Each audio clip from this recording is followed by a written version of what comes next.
Everyone wants to move into AI, but people are confused what to learn, where to start, and how to crack AI interviews. In this video, I'm joined by Nishant Kumar, a data scientist from Qualcomm. We have deep dive into how freshers and working professionals can do their AI transition. Also, we have discussed about what mistakes people are doing and what practical strategies they can make to clear AI interview. Make sure you watch this video till the end. This could genuinely change your AI approach. Enjoy the show. Nishant bro, welcome to the show. And today on Tech Talk with Gautam, we are not discussing just on how to crack interviews. Rather, we are discussing into the AI and technicalities of it.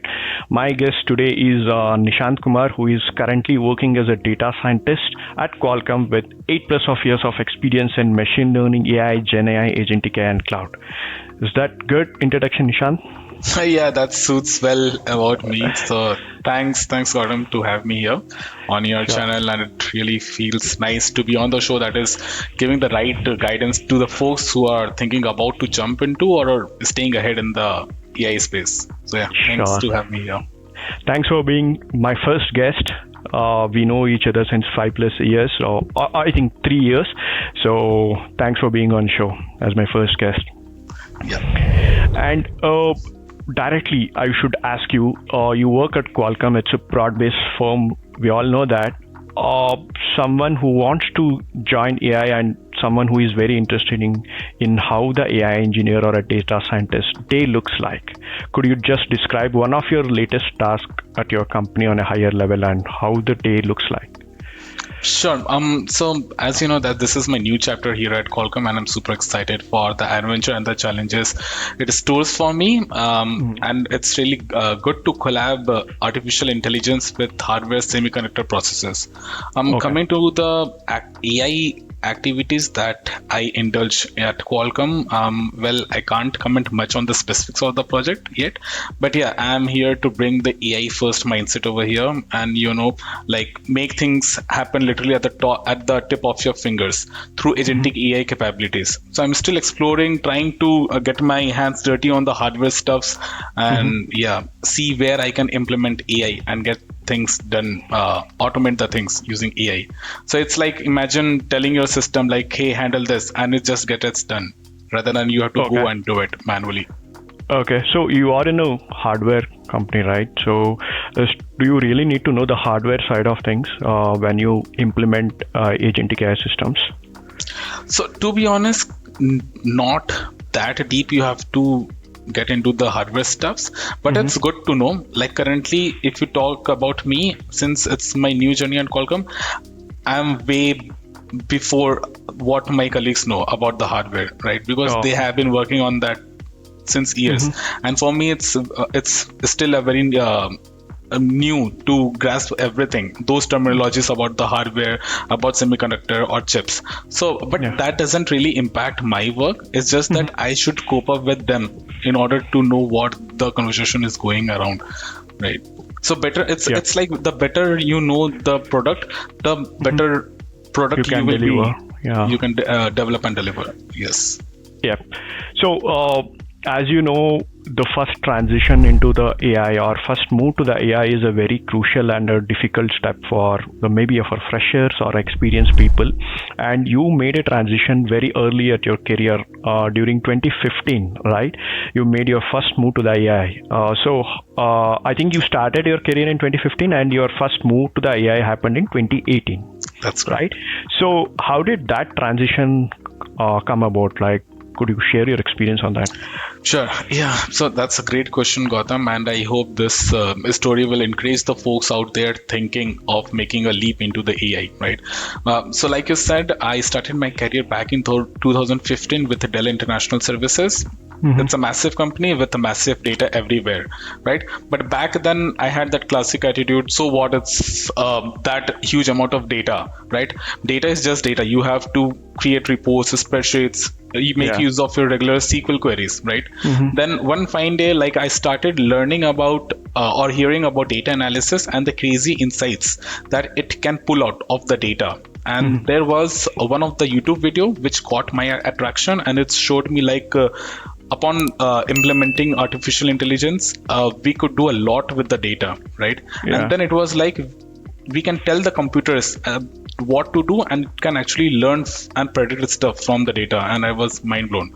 So yeah, so after a lot of internal arguments, should I get into this, should not, or should I just stay where I am, right? What if I fail? I finally committed and started learning the basics about it, right? Okay. And also I would like to give the credit to my father and my wife best friend then, who encouraged me to take this step, because taking a step or transitioning from one technology to a different, people have a lot of confusion, like whether this will work or not, or whether it will impact their current day-to-day work. So yeah, so back then I would say the resources were also less, right? 2018 is a pre-COVID era where we see less resources on AI. Now everyone is speaking about AI.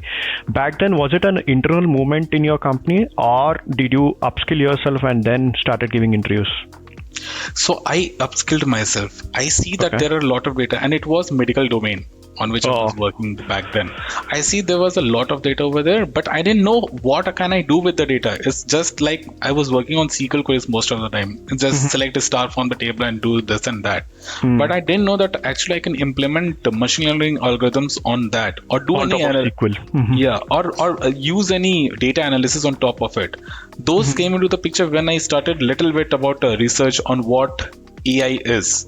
Right. Back now we know that AI is your Gen AI, or say NLP and those stuffs. Back then in 2018, it was data analysis, it was statistics and mathematics behind it. It was machine learning, supervised, unsupervised, right?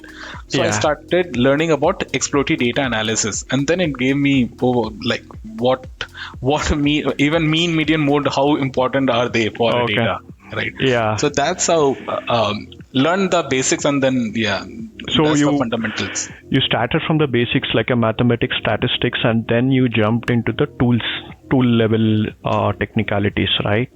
So do you remember which tool is the first tool you have used in AI? So first tool I would say which I have made use in AI was the machine learning algorithms, the supervised ones. The algorithms like the very basic is your KNN, which is nearest neighbors. Nearest neighbors, yeah. Right. Then we move ahead with the regression, linear regression or logistic regression, which is such a wonderful topic, or the mathematics behind that. So those stuffs, and it might not be asked in each and every interview, but learning the mathematics behind that will clear your doubts about the future, what is going to come and what is going on. So even the mathematics is really plays a crucial role, So basically it was like an on-prem, not cloud you started with. I started with on-prem, right? Okay. And then I learned about AWS, SageMaker. But then when I got into the industry, when I made a transition into the data science industry, right? And then there I have started making use of your cloud premises, deploying it on the cloud. Okay. So in a nutshell, you were working on SQL. You identified a challenge where, to investigate the data in the SQL, and then your interest drawn into the AI, and then you started learning on it. Then you transited to the data scientist role. Right. It's like I just kept my patience. I didn't want to hurry anything. I was like, it's okay.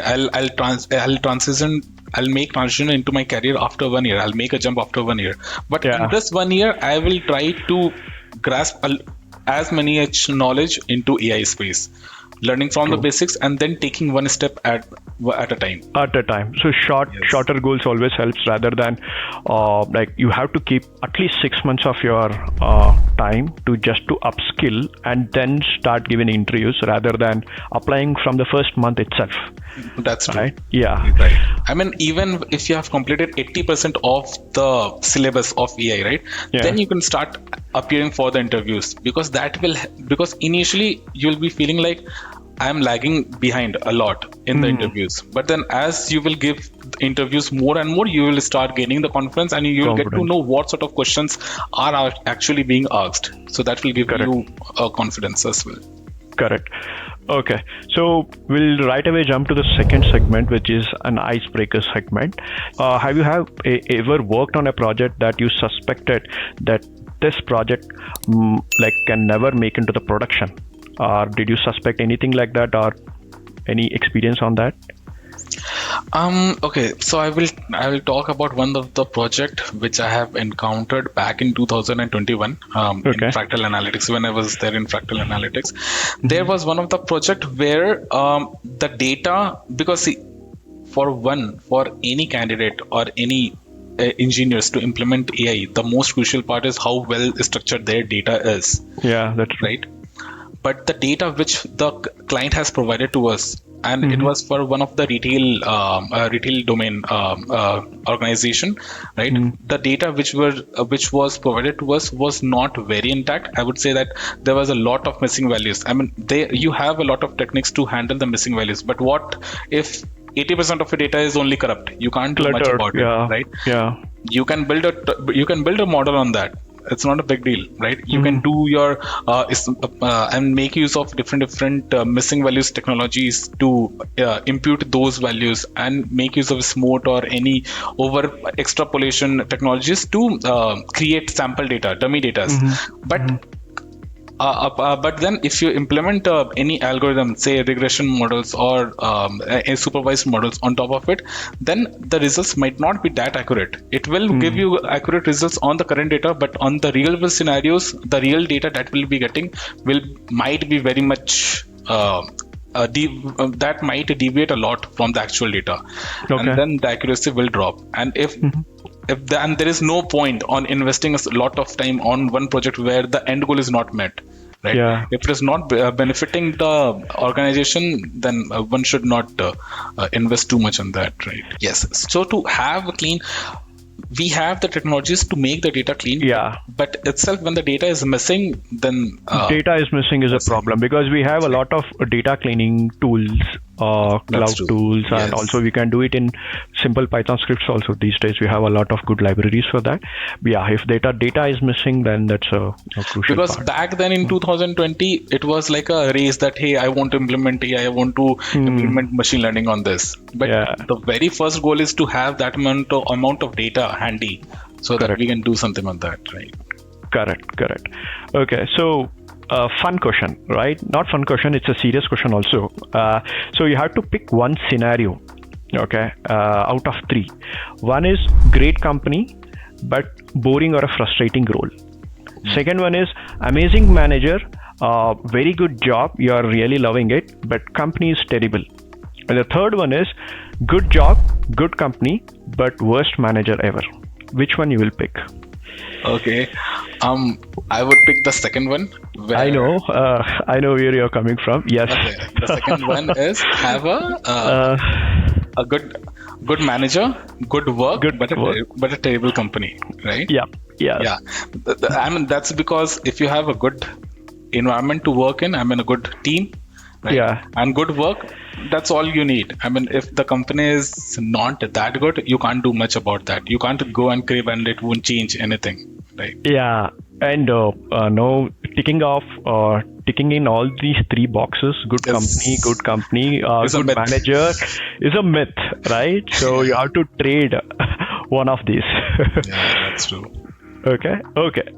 Coming back to the next segment, which is a problem solving round. So I will tell you the problem, and if you could shed some light how you will solve it. So on a higher level, basically this will help to the people who are watching it. So I will give you a situation. Imagine the situation, you are a part of a team running production AI systems, okay, which is used by the business team.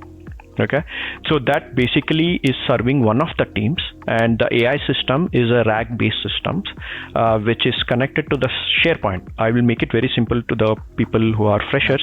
So we are connecting to the SharePoint. This AI agent is connected to the SharePoint. The SharePoint data is connected to Azure AI Search, a vector database. And then the embedding has happened, and then the RAG is ready, and Azure LLM is connected, OpenAI LLM is connected. Okay, and now it is hosted on Azure, and the business team is using it successfully. Okay, here we have connected to only one database. The leadership comes with a challenge saying that this worked really well for one of the business team. We want this to scale this up for multiple teams. Okay, when I say multiple teams, the multiple teams data is spread across with multiple databases. Okay, now we have connected with SharePoint. The multiple teams comes with, okay, I have data on SQL, I have data on OneLake or Data Lake. So, but they have to finally build a rack system. Okay, then how do you design this as an architect? Okay. All right. So just to reiterate that one of the rack system is working well for one of the business teams, right? Yeah. They like the results. It's giving them appropriate results. And now they want that to be implemented across different teams. Yep. Right. All right. So scaling rack system across teams, I would break that into three steps. Okay. So first, like how we have created a RAG application for one of the business units, I would go and create similar sort of RAG plus LLM applications for each of the individual business units. So it's like having an isolated RAG plus LLM applications for each one of them. Working separately, nothing of them are connected with each other, because if at the very beginning, if I'll go and try to connect all the dots, right, then it will become very messed up. So let's try to tackle one at a time, right? So the first step is to have an isolated RAG plus LLM application, build separate RAG application for each business unit. Consider this like a house, right? With their own kitchen. We have individual houses with their own kitchens, right? Like in an organization, we have the HR that gets their policy documents, sales have their CRM data, financial have their ledger, have their respective data, right? Respectively. So each application should be laser focused on solving their specific real world problem and get the accurate results, right? So first priority is to make sure that each individual application is working well and giving me the right answer. If the responses are off, then we can go and fix the chunking strategies, retrieval tuning, re-ranking, right? It's just that perfect the basics before scaling. Okay. So now we have say 4 different RAG based applications for 4 different teams, and all of them are perfect individual way. So now comes the second step. Sorry. The first part I will reiterate what you have told. First part is you are making it in the silos, and the SharePoint data is already connected to the AI search and giving the results. And the next one, if you are going with a SQL is again connected to the vector database and it is giving the proper answers. And next is, if it is a data lake, again you do the same steps. Now you have identified everything is working fine, we are getting the proper results. Then you are going to the part B of combining everything. Right. So when we have to combine, then comes into the picture the agents, which is one of the very trending topics which is going on, right? It's like a smart traffic cop. Based on the data, it should route to the appropriate business team, right?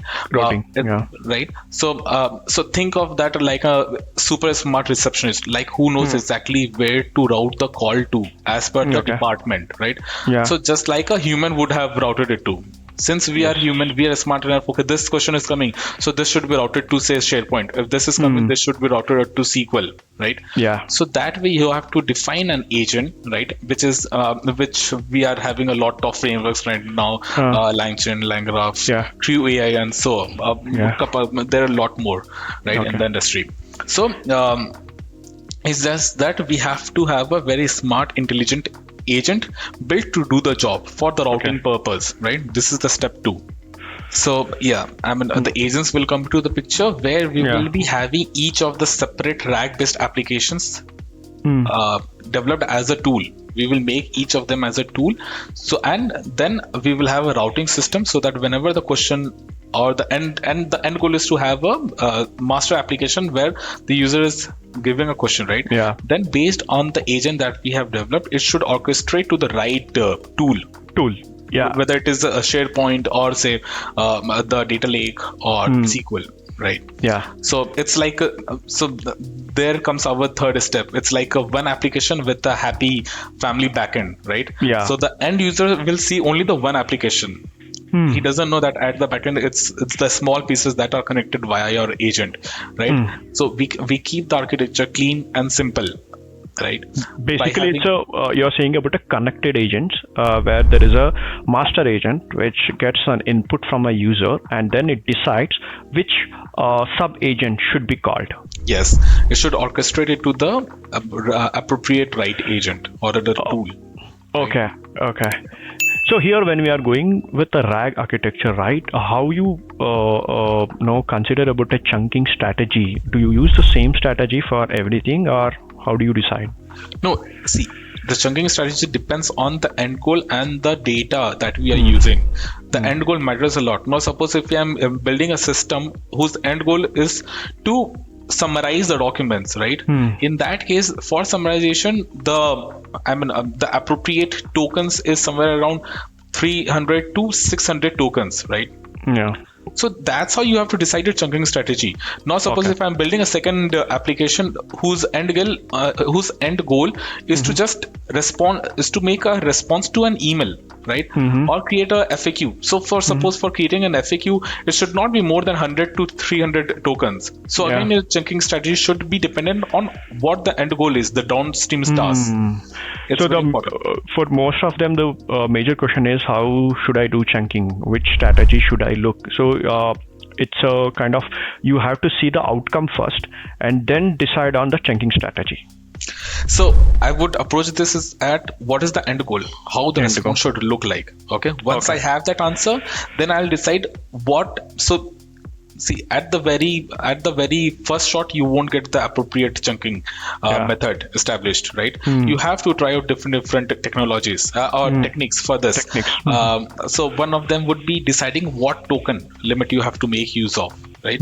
Then comes your chunking strategies, like whether it is your sentence-based chunking strategy, paragraph-based chunking strategy, recursive text-based chunking strategy. Many are there, or semantic, or if the meaning of the sentence is getting changed, then one chunk should be created. Then you have your semantic-based chunking strategy. Okay. So there are many. So are you saving all these embeddings into a single vector DB, or you create a multiple vector DBs for this?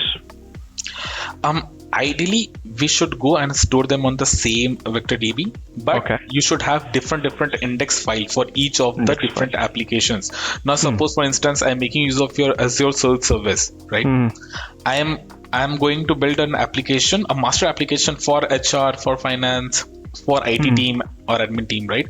Then I'll be creating separate index files for each of them. It's not like because if say tomorrow, because I'm trying to build one each individual application, right? So each individual application should route to its own index file. Okay. Because if I narrow down the scope, right, for the retriever, the better results I will retrieve out of it. There is no point to merge the data of HR with finance, right? You should keep both of them separate. So then in, I think this case, I think in Azure AI Search, we don't have that control on deciding about the indexing and all. I think you have to go with the on-prem vector DBs or some other strategy on deciding the chunking strategies. Okay. So for creating the data, like in Azure, like I said, suppose if I'm having an HR chatbot, right? I'm having a finance chatbot. In the HR chatbot, have their documents indexed and stored on the vector database on your Azure Search Service. AI Search Service. AI Search Service. Now, suppose that is being called your index HR. Right? Then we have your admin or say finance. Their data are chunked and indexed on Azure Search Service. Say index finance. We have different business units, right? For each of them, we have built a chatbot. The chunking strategy was how we have implemented. The HR was having a different chunking strategy. It was your there it was 3000 tokens with 200 tokens overlap and keyword based chunking that we were doing. Finance had its own set of different chunking strategy that we have implemented. So and then everything was indexed on Azure Search Service. Azure Search Service only requires what it requires. It only requires your content, the metadata, right, and the embeddings. That's all. And what is chunk? Chunk is basically the content, what we're ingesting. Okay. Right. Okay. So yeah. Okay. And also we have an option over there to directly upload the documents, and then the chunking and indexing will happen automatically. Yeah. So we, and on that case, we are totally relying on Azure to use its own brain to do the chunking, right? But you can do your own custom chunks to create the content, how the content should look like. Yeah, so basically we have two methods of doing it. One, we can rely upon Azure to do it on itself, or we are going with a custom, means we have an option to upload a metadata and then decide a chunking strategy. That's right.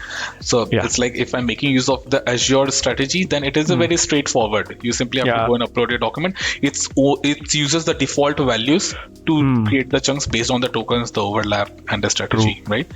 But we can create our own custom methodology for this. True. Okay, so next segment is segment 4.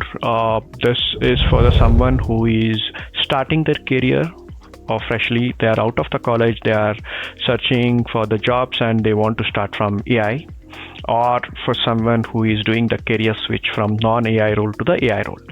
So for someone who are just out of the college, now what path would you suggest to start with the AI? Okay. So for the freshers, right? This is for the freshers. So I mean, back then when I was preparing, Python was not one of the courses that was there in our college, or rather AI. But now I believe each and every right from the beginning they are grooming you on Python and AI stuffs, right? Yeah. So still, I'll tell what steps or the path a fresher should take, right, to make a entry into the AI space. So I'll make it simple into 5 steps. Start with the Python coding as your daily bread, because every AI job begins right here with pandas, NumPy basics, right? Next comes your statistics basics. So I will stop you there. For the Python, what level of expertise one should have? Like, is it a basic or intermediate? You don't have to go to that ones, but intermediate would be very would be something which you should get your hands dirty on at least with the intermediate. Basically, one should know how to make use of popular libraries and to know about OOPS concepts and basic understanding. Basics means it's just knowing about the variables and functions, but intermediate we are speaking about how to consume the libraries and how to call an API. Basically, comes under the intermediate skill set.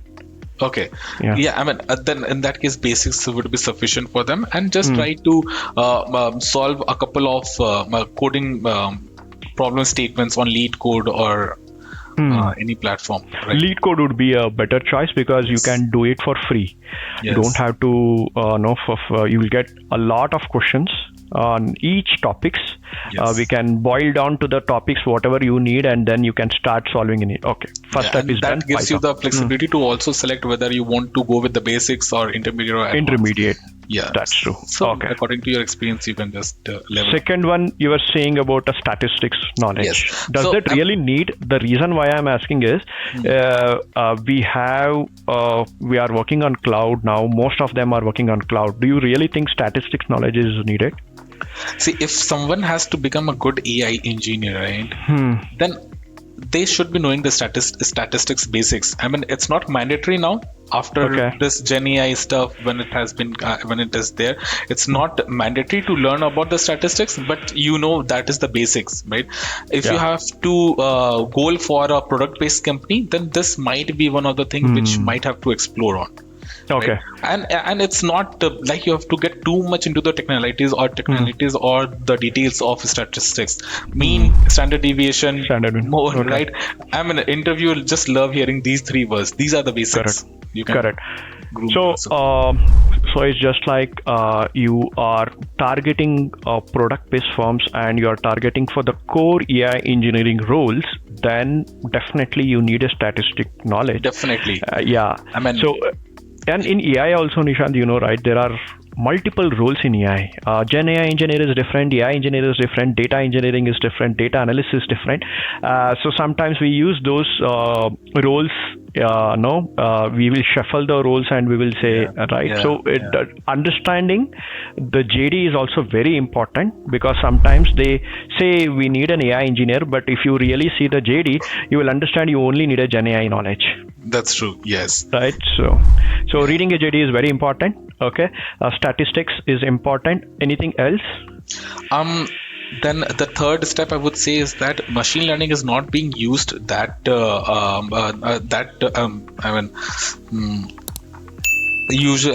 not that much being adopted how it was back then, but still knowing machine learning concepts or the mathematics behind that will give you upper hand for sure. Okay. Right. Okay. And the fourth, which is the very most important thing, is understanding the NLP evolution. You can get to know how the GPT works, but how people came to even GPT, even that matters, right?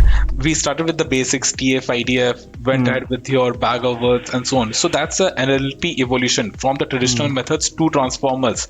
Knowing the architecture of the transformer is very crucial for somebody to know how GPT works, because that is the brain behind the Gen AI today, right? Yeah. Do you suggest any courses as such? For the courses, I'll recommend the YouTube videos for that, which you can go through. Otherwise, then it's everything is there. Your best friend currently are the ChatGPT, Cloud, Anthropic are there, Gemini is there. But I'll recommend the YouTube videos, which have helped me a lot in grasping the foundation knowledge on transformers. Sure. So the one piece of advice is do not go for a very expensive certifications. So for freshers, because you have a lot of courses on YouTube, so that should be more than enough for the cracking your first job, right? Definitely not. Certification is. It's good to have a certificate, but it's not mandatory to get that certificate to get a job. Yeah. When I made my transition in 2018, and that time I was having 3 years of experience already. Yeah. Nobody asked me or looked up for a certificate. Same for me actually. Yeah. I went with a small capsule project, and I explained what I did in my last with my last employer, and they were happy to listen what I have done. They haven't asked me what certifications you have, what credentials you have in AI. Yeah. So it's just your past experience and a small project or a POCs or a prototypes you have done, right? The steps are very clear. It's very basic. You work on a project. It's just not that you have just copied a project, did it, and just for the showcase purpose, you're giving the interviews that, okay, I did a project. Because in the interview, the interviewer are smart. They will ask you questions they will ask you minute details, even the basic on those projects. And you should be having an answer for that. So it's better. Even if you're picking a project from over the internet, pick it, but try to do your own R&D. Customize that, fine tune it, and do the R&D. Like, what if I do this? What if I do that? What impact will it bring on the end results? So that is very important. Sure. Okay. Then we'll move to the career switches for the experienced people who are in non-AI role, who wants to shift to the AI. So now the competition is huge now, right? When it comes to the experienced people. So what do you suggest as a practicals? Yeah. So the topics what I have mentioned remains the same. That's the crux of AI, right? What matters the most for the individual folks or for the experienced folks is to think how they can implement AI on their day-to-day current task, right? And since you are an experienced folk, you should also be able to identify what impact will my implementation. Correct. Meaningless implementations is not like the interviewer might catch. Okay, why did you do? Means he may know that okay, this guy is really created a use case on himself and then tried to solve a problem rather than solving a real problem. Right, and what impact it is bringing to the organization level. It's the leadership usually want to look at the numbers, right? So we should also have a calculation on what impact it is actually bringing. Okay, so for experienced people also it's the same, but additional thing is searching a project or finding a project in your team, across your team or in your organization, and then taking it as a side project and then solving it. That's true. You don't have to go and disclose that, hey, I'm doing this. Just keep it low profile. What is Yeah. the problem statement people are solving in your teams. Take that as a project. Try to think where you can ingest AI in that. Yeah. And Yeah. even if you cannot find anything on your organization level, then YouTube or ChatGPT, internet is an abundance place to find the projects, and just gets your hand dirty on projects. That's all. Yeah. Yeah. So, coming to the learning resources, right? So, if you had to recommend your top 3 YouTube channels for AI learning, so which one would you make into that Okay. list?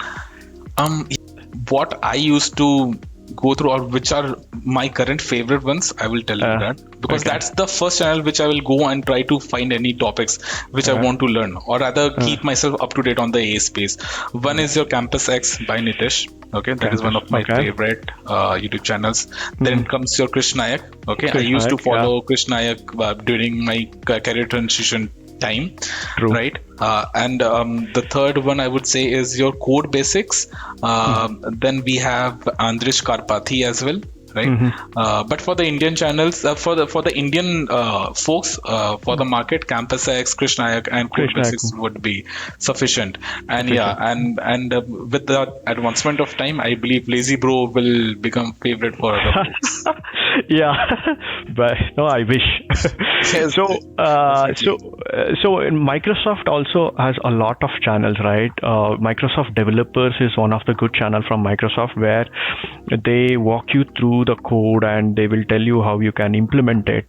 So Microsoft Developers channel is also there. Azure Developers is also there. So there are a lot of sub channels under Microsoft, which the real coding happens in that channel, and you can just follow it through if you have an enterprise license, of course. Yeah. Right. And if somebody wants to learn about the painting, you don't have to simply go and search for the YouTube channels. Rather, go into the Hugging Face. You can see the documentation over there. Yeah. So, lot of stuffs. Because open source LangChain is there, LangGraph is there. You don't need to rely upon AWS or Azure. If you just want to start, simply go to their documentation, their official documentation, and right now it's very crystal clear to follow those steps and get things done. Yep. So we are in the last segment, which is rapid fire. So short answers, no overthinking. Whatever comes to your mind, no, you have to just say it. Okay. Sure, bro. Sure. So Python or no code AI tools? Python. Python. Any reason? Because that's, even currently, I would say if ChatGPT, if I'm relying them on the LLM to give me the codes, they can provide me the codes, but still I have to make it very efficient. Let it be time complexity or the space complexity. It's only my knowledge that I can turn that 5 lines of code into 1 line of code. Okay. Right? So in the production, that's what matters. Yeah. Okay.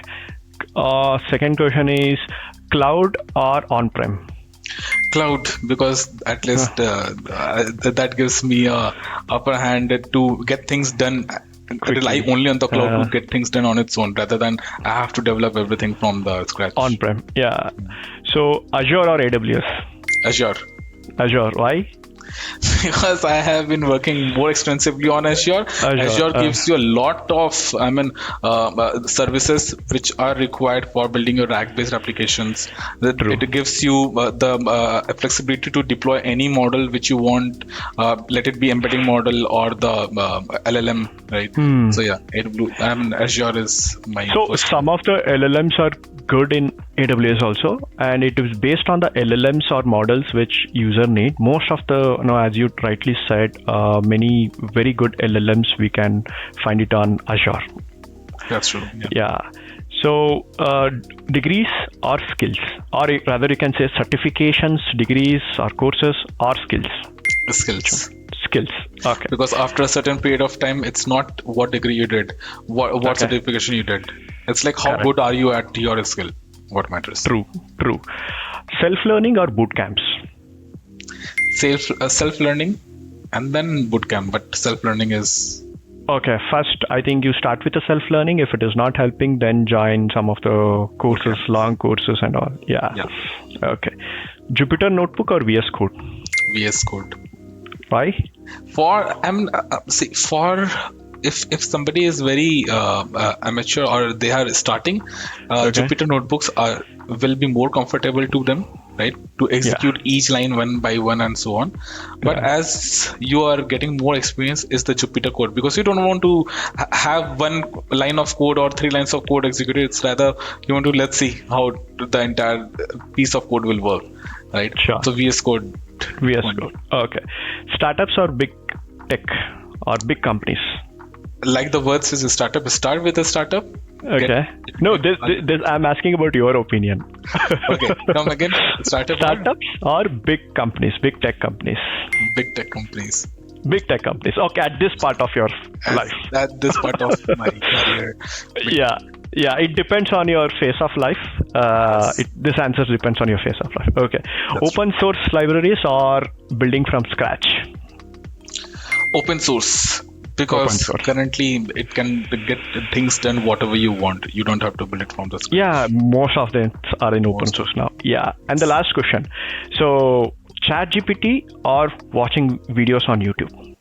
Which one will reach first when you have a question on mind? Anytime ChatGPT. ChatGPT, right? I think this answer was different back then, maybe in 2016, 17, whatever, going to Stack Overflow or YouTube or Google. But now, first point is ChatGPT and then go to YouTube. Right? Okay, Nishant, I think we are no top of the hour. Thanks for your time. We'll catch up very soon for the next episode. Sure. Thanks to have me here, Gautam, and keep up the great work. Looking forward for more videos, such insightful content from you. Thanks, buddy. Thank you so much. Thanks, man.